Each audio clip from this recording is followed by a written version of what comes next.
Hey, what is up guys, Claak here, and today I'm going to be talking about what talents you should spec into for a Disc Priest in PvP. For the first one, it's obviously going to be the Penitent. This allows you to cast penance on your allies and obviously healing them. You can use this ability as damage though if you do have Atonement on everyone, but the chances are it's best just to put it onto your ally. For the second row, there's actually two choices what you can go into. The first one is Angelic Feather, and the second one is Masochism. You should run Masochism when you know you're going to get targeted by the enemy team.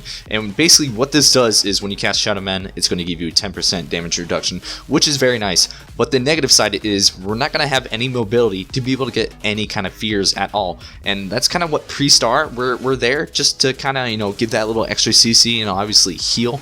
But what makes priests special is being able to get those AoE fears off. And so that's when Angelic Feather comes in place. You want to be able to get fears with this ability right here. This makes getting fears a lot easier. You could run Bunny Soul, but it's not going to be as good just because you can have Angelic Feathers whenever you want and you're not just randomly putting bubbles on yourself just to get a fear. That's a waste. It's a big waste. So I strongly recommend to run Angelic Feather. And for the third row, it's going to be between two, Psychic Voice and Shining Force. Basically, most of the time you're going to be wanting to run Psychic Voice. But if you're running with like a Warlock or someone who has a lot of fears that they can do as well, you're going to run Shining Force, and Shining Force is going to help with melee or even putting any kind of caster in a bad position. Now for the fourth row, this honestly could be almost anything. It's kind of what you prefer. I prefer Mindbender and Shield Discipline sometimes. When I know I'm probably going to be putting shields on the whole team, sometimes I will run Shield Discipline. When I know we're going to need some damage, I run Mindbender. That's pretty much all I bounce between is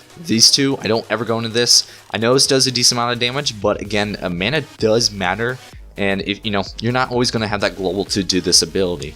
Now for the next row, Twist of Fate is going to be the next best talent. Obviously, as it says, when you heal someone below 35% health, it's going to increase the healing and damage you do by 20% for 10 seconds. That's kind of like Vim and Vingor, so that's very strong. And a lot of times I actually see a lot of people run Power Fusion. I myself don't like it. I really don't find too much use of it. It's a 2-minute cooldown. Maybe if it was like a 30-second cooldown or even a minute cooldown, I might suggest it. But again, since it is a 2-minute cooldown, it's just too big of a cooldown simply just to even take, especially when you can get a 20% heal when someone's down below 35%. This is huge. This is when someone's down at 35%, you're going to want as big as heals as possible. So I think Twist of Fate is going to take the win over this. Now for the second last talent, you want to run Clarity of Will for many reasons. One, the rest of the talents kind of suck. 2, bubbling your team at the very start of the game can make a huge difference, and especially if you get locked out on your shadow spells, which is pretty much your Shadow Men, you can go ahead and cast in Clarity Will, but there is so many other things you can do instead of Clarity Will.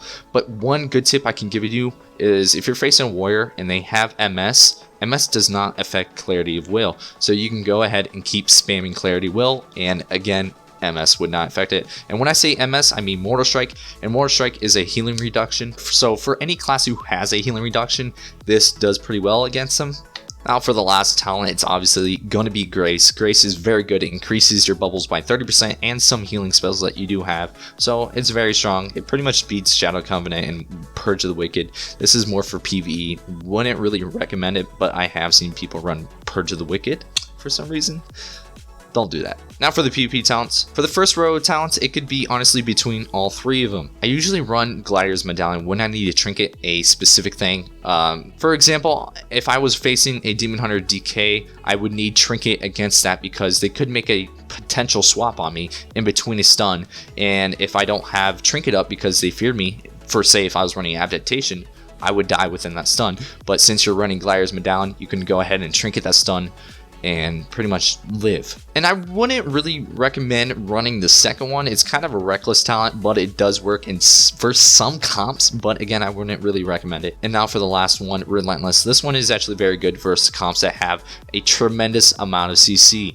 Running against an RMD or RMP, any of those comps that have a lot of CC, this is very strong, and Cupid is up there too. To make it a little bit easier on you when to run Relentless is basically when the opposing team has two different CCs that aren't DR'd with each other.